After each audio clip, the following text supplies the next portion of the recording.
오늘 말씀의 제목은 달궈진 화덕 같은 죄라는 제목으로 하나님의 말씀을 나누겠습니다. 달궈진 화덕 같은 죄입니다. 우리 가운데 아마도 병원을 좋아하시는 분은 그리 많지 않으실 겁니다. 아프니까 어쩔 수 없으니까 병원에 가지 즐거운 마음으로 가시는 분은 없을 것입니다. 혹시 과거에 병으로 수술을 받으셨거나 오랫동안 입원해 있던 경험이 있으시거나 혹은 지금 병으로 고생하시는 분들은 의사 선생님 얼굴만 봐도 긴장이 되실 것입니다. 저도 좀 그런 사람 중에 한 명인데요. 저는 지금도 6개월에 한 번씩 이렇게 건강 체크업을 합니다. 체열을 하고 CT를 찍고, 그래서 어디 좀 안 좋은 곳이 있나 이렇게 검사를 합니다. 물론 건강하긴 하지만 계속해서 검사를 하죠. 진료실에 딱 들어가면, 그런 검사를 하고 나서 들어가면 그 진료 결과를 의사 선생님이 알고 계시죠. 그러면 참 마음이 조마조마합니다. 의학이 하도 발달해서 요즘 웬만한 병들은 다 검사를 통해서 드러나죠. 그래서 의사도 웬만한 그 환자의 상태를 다 압니다. 어디가 안 좋은지 열어보면 다 알 수가 있죠. 의사도 이럴진데 우리 창조주 하나님, 우리를 지으신 하나님은 우리의 모든 것을 어찌 다 모르시겠습니까?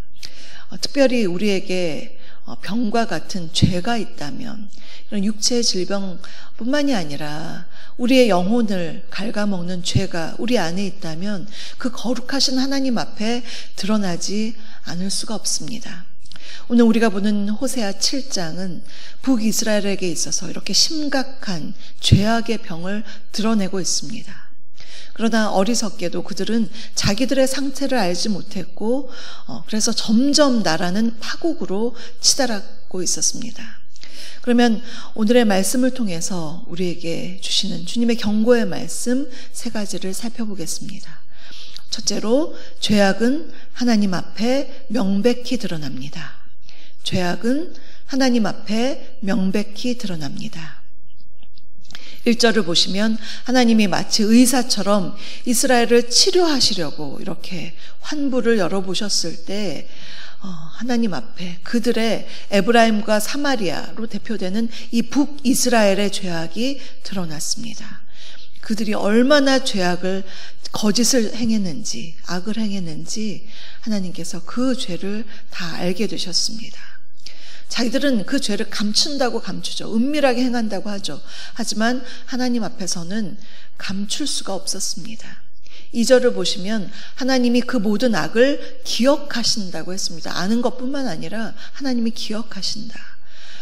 그 죄악이 하나님의 얼굴 앞에 있다. 아주 가까이에 있다라고 참 두려운 말씀을 하셨습니다. 우리도 언젠가는 하나님 앞에 설날이 올 것입니다. 그분 앞에 섰을 때 우리의 모든 삶이 이렇게 스크린처럼 확 지나갈 텐데 하나님께서 모르실 것이 없죠. 그러니 우리가 우리의 삶을 참 두렵고 떨림으로 살아가야 하는 것입니다.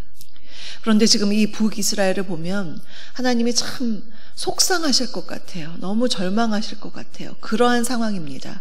그들은 거짓되었고 도둑질과 노략을 일삼았으며 진정한 왕이 하나님이신데 그 하나님을 저버리고 인간 왕에게 아첨하면서 온갖 부패와 타락을 일삼는 북이스라엘 백성들의 모습을 보여주고 있습니다.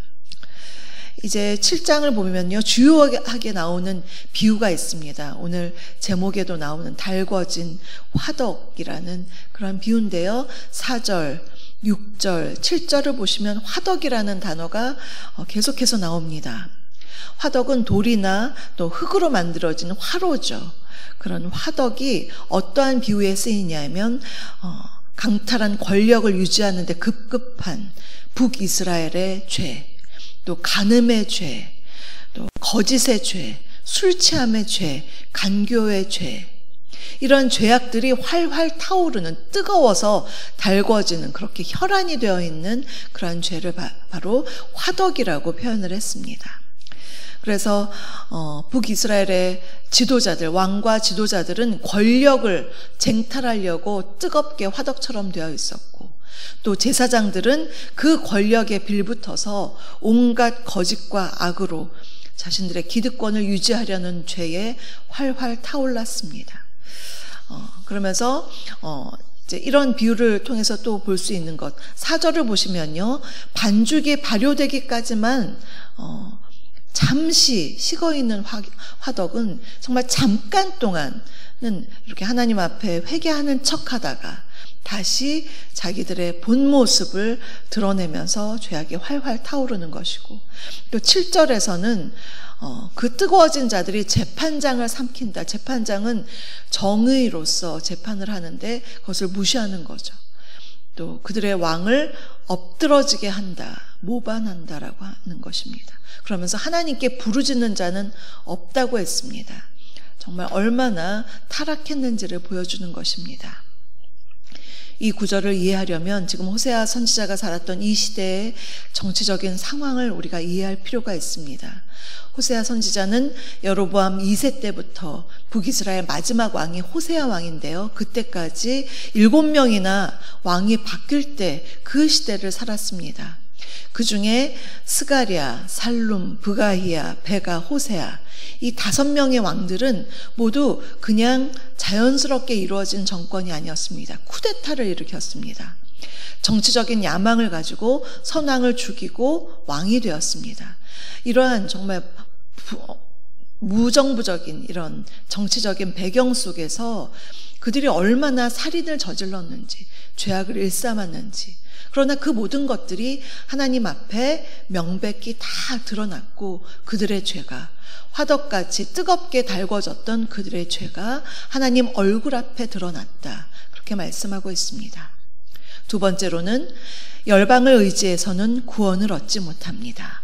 열방을 의지해서는 구원을 얻지 못합니다. 8절부터 12절까지 지금 이스라엘이 처한 외교적인 상황이 드러나고 있는데요, 8절에서 에브라임이 여러 민족 가운데 혼합되어 있다고 그렇게 말씀하고 있습니다. 그러면서 에브라임을 뒤집지 않은 전병이다, 여기에서도 비유가 나옵니다. 전병은 화덕 안에 넣은 빵을 가리키는 거죠. 구워서 먹는 빵을 가리키는데요, 여기서 이제 혼합되었다라고 하는 것은 소제 때 가루와 기름을 섞죠. 그렇게 혼합하는 것입니다. 그러한 종교적인 의식 용어인데, 이스라엘이 마치 그렇게 혼합되어 있는 것처럼 다른 나라에 종교적으로, 정치적으로, 문화적으로 혼합주의에 빠졌다라고 말하면서, 그런데 그 전병 중에서도 뒤집지 않은 전병이다. 한 면은 타고 있고 한 면은 설익은 것이죠. 그래서 화덕에 이제 전병을 이제 구울 때는 잘 뒤집어줘야 맛있게 먹을 수가 있는데, 그대로 두면 겉으로는 잘 익은 것 같은데 밑면은 타서 나중에는 먹을 수 없어서 버려야 합니다. 지금 에브라임이, 북이스라엘이 그러한 상황이라는 것이죠. 겉으로 보기에는 아무 문제가 없는 것 같은데 잘못된 이방 나라를 의지함으로써 타들어가서 이제 뒤집지 않은 전병으로 버려질 위기에 있는 것입니다. 당시 외교적으로 보면 북이스라엘은 패망의 길을 계속해서 걸어가고 있었습니다. 마지막 왕인 호세아 왕 때는 아수르에 의지할 것인지 애굽에 의지할 것인지 그 갈등 기로에 갈팡질팡하고 있었습니다. 그런데 부패한 왕과 방백들은 9절에서처럼 이방에게 삼키우면서도 마치 백발이 무성하게 되어 죽음이 가까이 왔는데도 잘 의식하지 못하고 뒤집지 않은 전병으로서 그렇게 행했습니다. 당시 이스라엘의 상태 10절에 있는데요, 안으로는 쿠데타와 정치적인 불안이 있었고 밖으로는 이방 민족의 위험이 있으면서도 그들의 얼굴이 얼마나 교만했는지 하나님을 의지하지 않는 것 자체가 교만입니다. 나 스스로 잘났다는 것도 교만이 있지만 영적인 교만은, 더 심각한 교만은 하나님을 의지하지 않는 것, 하나님을 찾지 않고 의지하지 않는 것 자체가 교만입니다. 그런 어리석은 모습으로 살아가서 그들이 마치 어떠하냐, 11절에서처럼 어리석은 비둘기 같다라고 비유합니다. 오늘 7장에는 비유의 말씀이 참 많이 나오는데요, 원래 비둘기 하면 우리가 정결함과 순수함의 상징이 있죠.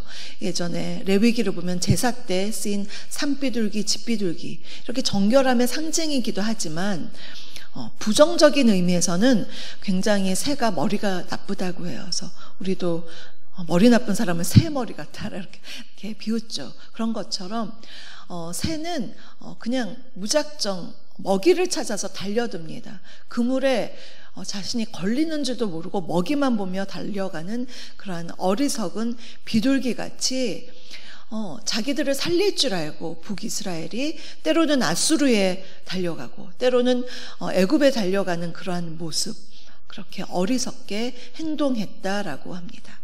이렇게 어리석음과 교만하게 행동했던 이스라엘은 지금 하나님의 징계를 피할 수가 없게 되었습니다. 우리가 이 세상을 살아가면서 세상의 처세술을 익히는 것, 그것이 인생을 성공하는 길이다, 그렇게 착각할 때가 있습니다. 그러나 우리의 삶은 다 하나님 손안에 있습니다. 삶의 일부 영역이 아니라 우리의 전 영역이 하나님의 손안에 있습니다. 그래서 우리가 하나님을 바라보면서 그분을 의지하며 살아가는 것이야말로 우리가 인생을 성공적으로 사는 길임을 믿으시기 바랍니다. 내 삶을 주관하시고 도우시는 하나님만을 믿고 주님의 말씀대로 순종하며 내 모든 삶의 영역에서 주님을 인정하면서 지혜롭게 사는 저와 여러분 되시기를 주님의 이름으로 축복합니다. 세 번째로, 하나님을 떠나면 심판을 피하지 못합니다. 하나님을 떠나면 심판을 피하지 못합니다. 13절 이하에서는 하나님께 반항하는 이스라엘 백성들을 향한 하나님의 저주와 형벌의 선포가 담겨 있습니다. 굉장히 무서운 말로 화 있을진저, 이렇게 그들에 대한 심판을 경고하십니다. 그러나 이러한 때에도, 이렇게 무서운 하나님의 심판의 경고를 받았음에도 이스라엘의 부르짖음은 굉장히 형식적이었습니다. 회개를 동반하지 않은 것이었습니다. 14절을 보시면요, 성심으로, 성심의 뜻은 그 마음의 중심이거든요. 성심으로 나를 부르짖지 않았다, 부르지 않았다, 그렇게 말을 합니다. 침상에서는 그러는 척하면서 뒤로는 가나안의 풍요를 주는 바알을 숭배하는 그들의 모습을 적나라하게 말씀하고 있습니다. 16절에서처럼 하나님께 돌아오지 않고 엉뚱한 열방에 굽신거리면서 사는 북이스라엘의 이 안타까운 모습, 그들은 죄악의 길을 떠나서 하나님을 의지해야 했지만 결국엔 의지하지 않아서 멸망하는 모습을 우리가 볼 수가 있습니다. 사랑하는 성도 여러분, 우리의 모든 삶을 다 아시는 하나님, 우리의 모든 전 역사를, 우리의 개인의 역사뿐만 아니라 이 세상의 역사를 주관하신 하나님께서 그분이 마치 치료하는 의사처럼 다 스캔하시면 우리의 모든 삶이 드러나지 않을 것이 없고, 특별히 우리의 죄악이 드러나지 않을 것이 없습니다. 그러니 우리가 혹 내 안에 혹시 어떠한 죄악이 있나, 우리 스스로를 돌아보면서 늘 거룩하고 성결한 삶으로 나아가서 하나님 앞에 늘 정결한 삶을 살고, 또한 나에게 어떠한 어려움이 있을 때 다른 것을 구하지 않고 우리가 이 새벽에 기도하러 왔습니다. 오직 하나님의 도우심을 구하며 간구하며 기도하고 그분만을 의지함으로써 오늘도 기도로 승리하시는 저와 여러분, 우리 모두가 되시기를 주님의 이름으로 축복합니다. 오늘의 말씀을 생각하시면서 찬송가 259장을 부르시겠습니다.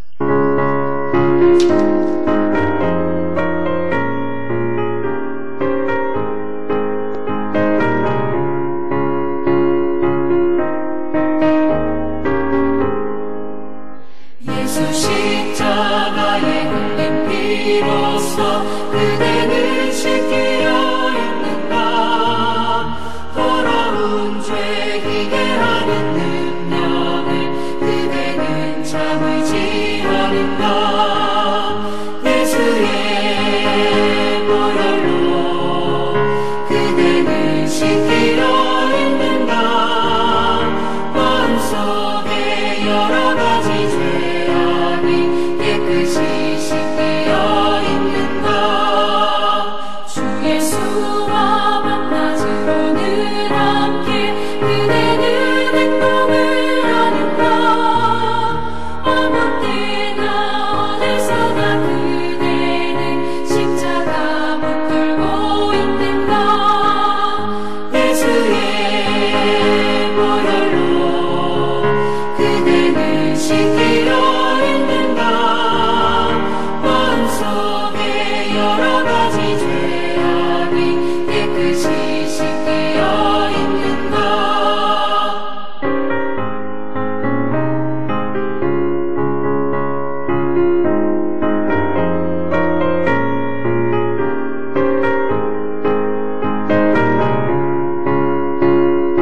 지금은 우리 주 예수 그리스도의 은혜와 아버지 하나님의 다함없는 사랑하심과 성령님의 내주 교통 충만케 하심이 우리의 모든 것을 아시는 하나님 앞에서 늘 성결하게 살아가며 나의 마음 중심을 다하여 오직 하나님만을 의지하기로 다짐하는 사랑하는 우리 성도님들 머리 위에와 그 가정과 일터 위에 우리 주사랑교회 위에 이 나라 이 민족 위에 지금부터 영원토록 함께 하옵시기를 간절히 축원하옵나이다.